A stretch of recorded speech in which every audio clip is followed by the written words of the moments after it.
Hey there! Welcome back, amazing crew!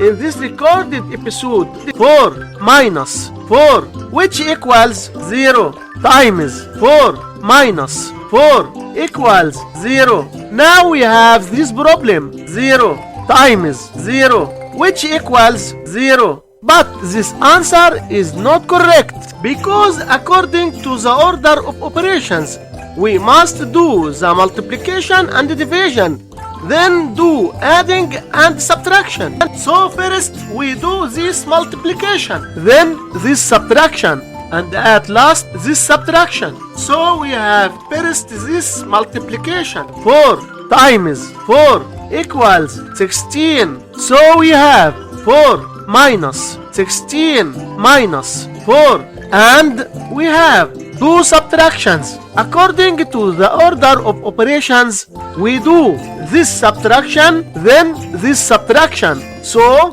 4 minus 16, which equals minus 12. So we have minus 12 minus 4, which equals minus 16. And this is our final answer for this problem. If you enjoyed this video, give it a thumb up and subscribe.